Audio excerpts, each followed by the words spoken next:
Welcome to today's Lost Souls, where we bring you the most impactful and unforgettable stories from around the world. Today, we remember the lives of remarkable individuals whose legacies continue to inspire and resonate. From iconic musicians to trailblazing activists, join us as we celebrate their extraordinary contributions and bid farewell to those who have left an indelible mark on our lives. Stay tuned for a journey through their incredible stories. Johnny Rodriguez, the trailblazing voice who brought a unique blend of Latin flair and heartfelt country storytelling to the world, has passed away at the age of 70.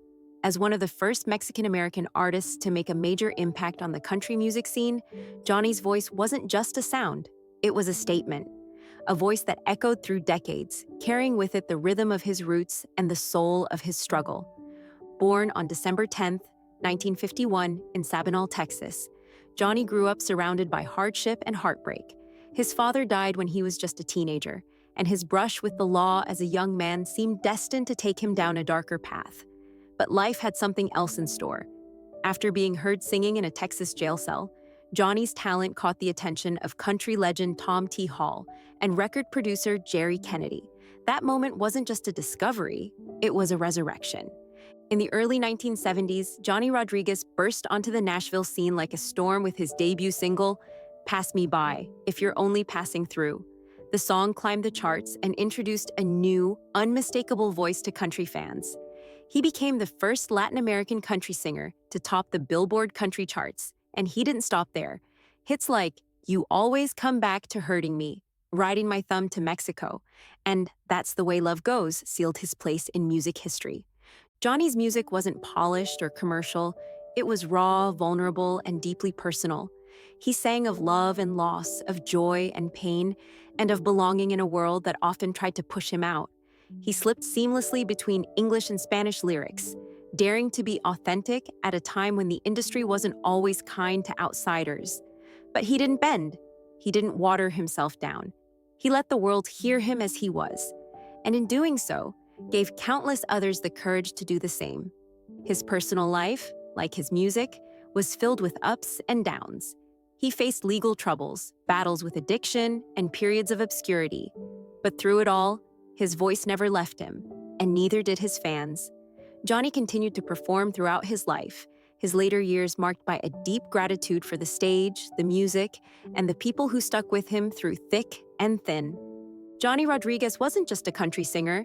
He was a pioneer, a survivor, and a storyteller. His death leaves a silence in the world of country music, but his legacy will never be quiet. Every note he sang, every lyric he wrote, will continue to echo across the hearts of those who heard him and understood the story he told. Of love, of struggle, of a man who never stopped singing. Denise Alexander.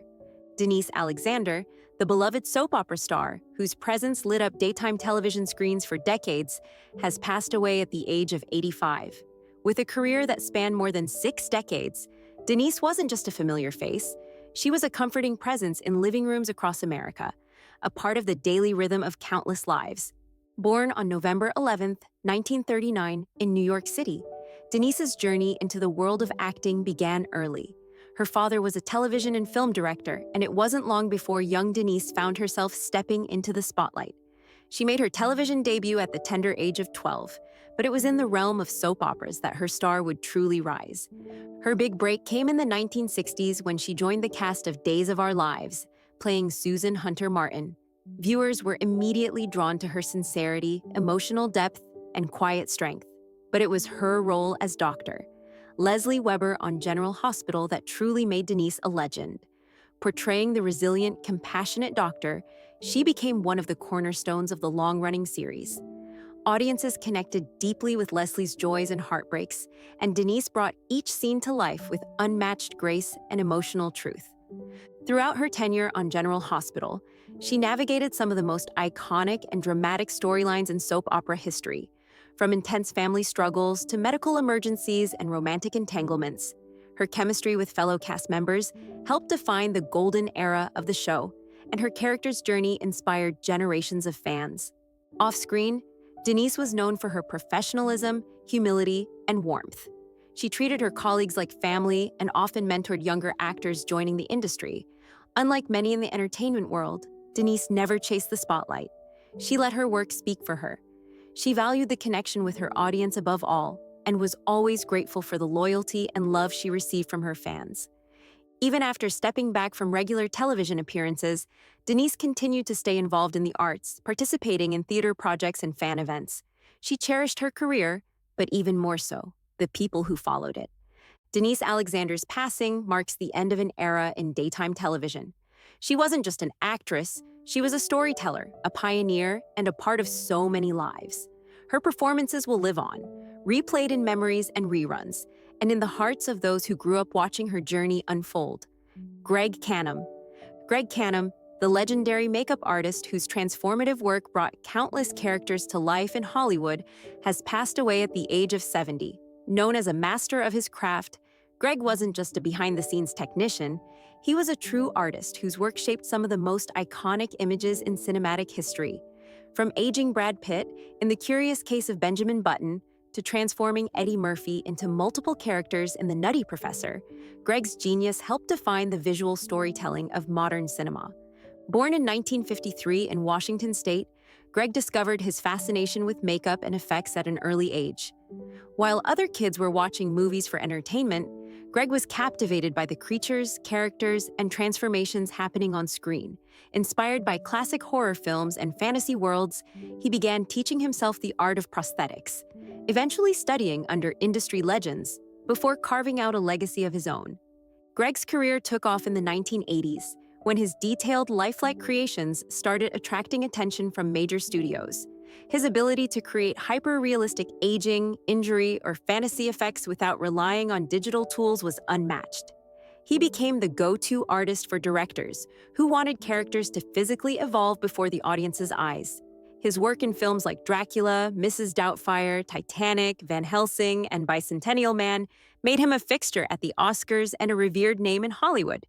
He won multiple Academy Awards and received several nominations over his career, including an Oscar for Benjamin Button, where he helped age Brad Pitt backward and forward in time, an achievement that remains one of the most remarkable practical effects feats in film history.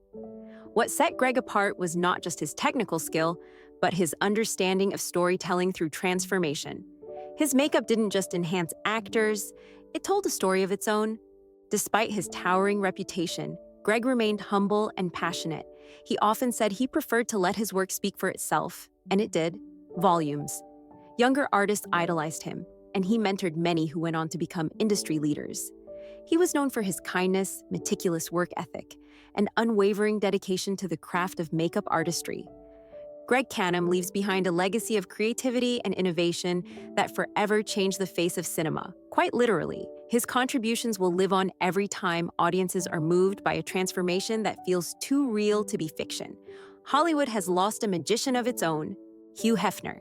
Hugh Hefner, the enigmatic founder of Playboy magazine and one of the most controversial yet influential figures in American pop culture, passed away at the age of 91. A man who built an empire on the ideas of freedom of expression, sexuality, and rebellion against societal norms. Hefner's legacy is as layered as the man himself, praised by some as a champion of civil liberties and condemned by others for objectifying women. Regardless of opinion, his impact on media, culture, and the First Amendment is undeniable. Born in 1926 in Chicago, Illinois, Hefner grew up in a conservative household, but quickly developed an appetite for creativity and journalism. After serving in the Army during World War II, he attended the University of Illinois, where he majored in psychology. It was during this time that the seeds of Playboy were sown, a magazine that would blend provocative imagery with high-level journalism, interviews, and literature. In 1953, with just $600 of his own money and $8,000 raised from investors, Hefner launched the first issue of Playboy, featuring Marilyn Monroe on the cover. It was an immediate sensation, but what made Playboy more than just a men's magazine was Hefner's vision. He included in-depth interviews with public figures, essays by intellectuals, and fiction by celebrated authors.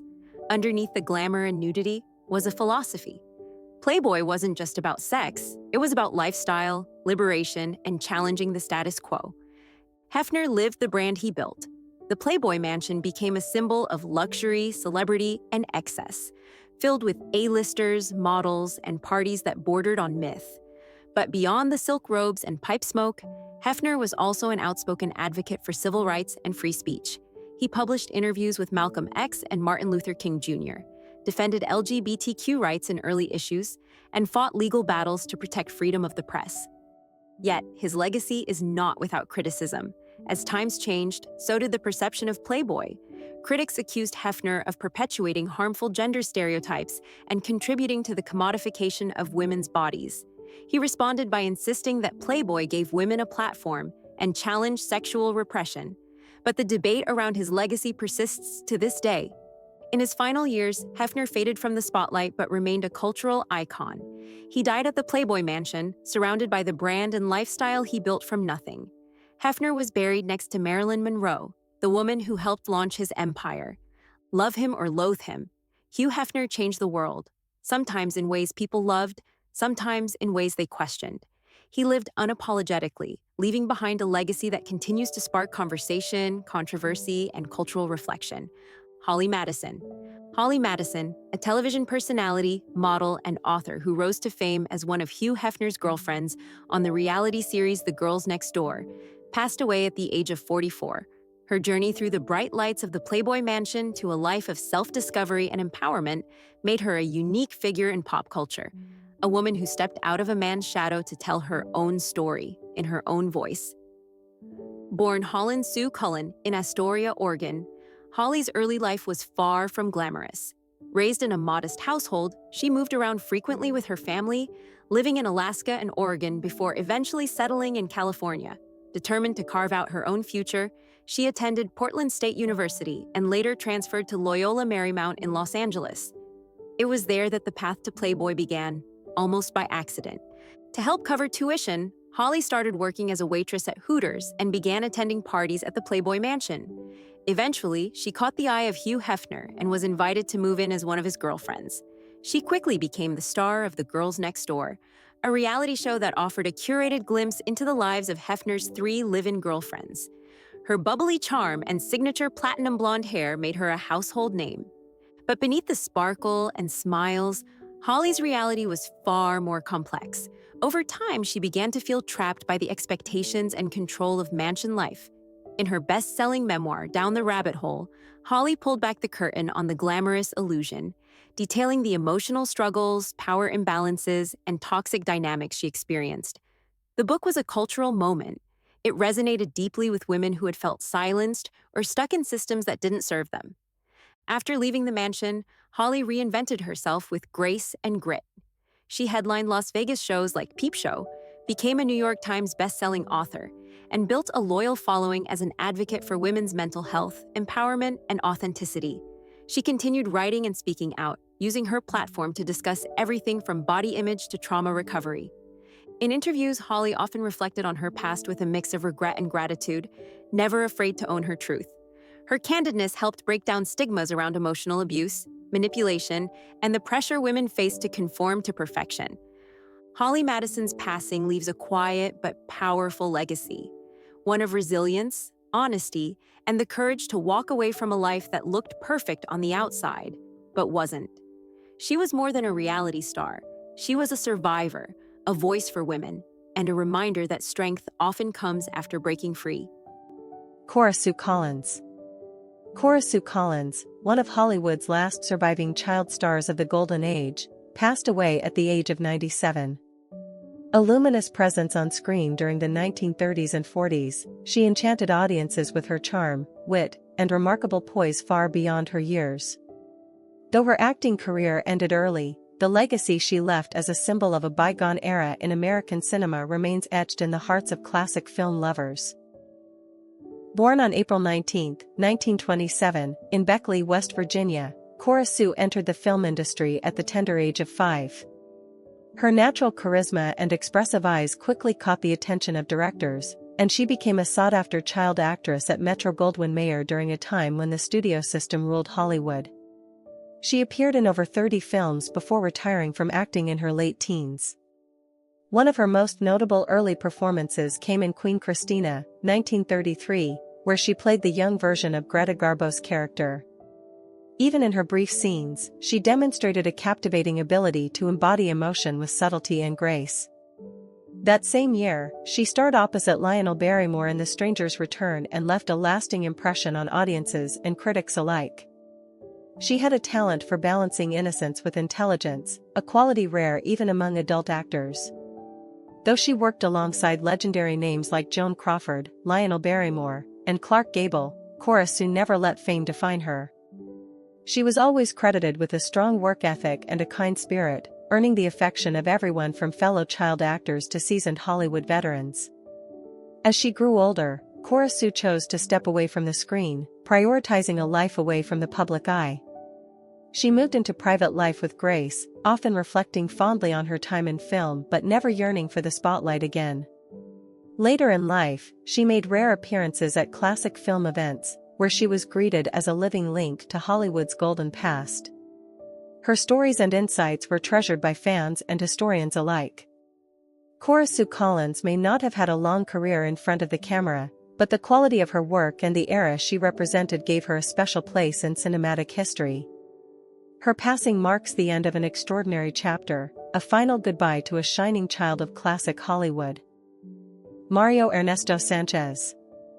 Mario Ernesto Sanchez, the passionate Cuban-American actor and theater pioneer who founded one of the first bilingual theaters in the United States, has passed away at the age of 76. Known not just for his performances but for his unyielding dedication to Latin American culture and immigrant voices, Mario's legacy will be remembered far beyond the stage. Born in Havana, Cuba, in 1948, Mario immigrated to the United States as a young man, carrying with him a deep love for his heritage and an intense desire to tell stories that mattered. That desire would grow into something far more powerful than he likely imagined. In the late 1970s, he founded Teatro Avant in Miami, an organization that would go on to redefine Latin American theater in the U.S. With Teatro Avant, Mario created a platform for artists who had been silenced, misunderstood, or ignored. Under his leadership, the theater produced plays that celebrated Hispanic culture while confronting important social issues, language barriers, exile, identity, and generational gaps. His bilingual productions weren't just entertainment, they were bridges between communities. Audiences came from all over to see his work, which blended the richness of Cuban tradition with universal human struggles. While his impact was most deeply felt in the theater world, Mario was also a respected screen actor. He had roles in a variety of films and television shows, including Miami Vice, The Specialist, and The Perez Family. Though often cast in supporting roles, he brought a depth and dignity to his characters that audiences never forgot. He wasn't flashy, he was real, and he brought that authenticity to every project. Those who knew Mario personally speak of his boundless energy and warm heart. He was a mentor to countless young performers, a champion for underrepresented voices, and a cultural ambassador whose mission was always to uplift. He never let fame or recognition get in the way of the work. He believed art had a purpose, and he lived that belief every day. In 1985, Mario helped launch the International Hispanic Theater Festival in Miami, an event that continues to thrive and unite artists from across the Spanish-speaking world. Through his efforts, Hispanic theater gained legitimacy and visibility in the U.S. arts landscape. Mario Ernesto Sanchez's death leaves a void in the hearts of many, but his influence will continue to ripple across generations. His voice was powerful, not because it was loud, but because it gave others the courage to use theirs. Charlie Scalise, the veteran American actor best remembered for his gritty and authentic role as Thomas Horseface Pacusa in the acclaimed HBO series The Wire, passed away at the age of 86. A true character actor, Charlie brought a rare sense of realism and emotional depth to every role he touched, leaving behind a legacy built not on fame, but on unforgettable performances. Born in Philadelphia in 1938, Charlie was a proud product of a working-class neighborhood where storytelling was a way of life. His upbringing shaped both his grounded personality and the blue-collar grit he later brought to the screen. Acting wasn't Charlie's first path. He worked various jobs and raised a family before taking a serious interest in performing later in life, making his story all the more inspiring. When he finally stepped onto the stage and screen, Charlie brought with him a lived-in authenticity that couldn't be faked. His breakout came with The Wire, where he portrayed Horseface, a stevedore on the Baltimore docks during the show's second season. His portrayal of a rough, loyal, and emotionally complex longshoreman won over fans and critics alike, and even though his time on the show was brief, it left a lasting mark. He became a symbol of the disappearing American working class, a man with pride, principles, and pain. But Charlie's acting credits extended beyond The Wire. He appeared in series like Homicide, Life on the Street, and films such as The Replacements and Liberty Heights.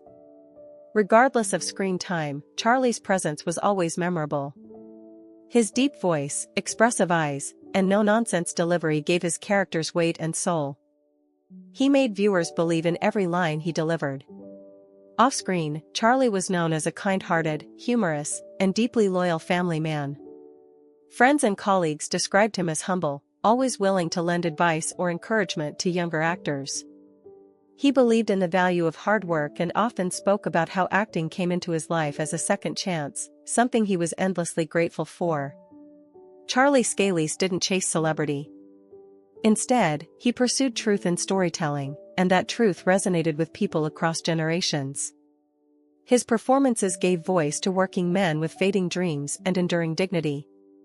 His passing leaves a quiet space in the world of acting, but his work continues to speak, raw, real, and unforgettable.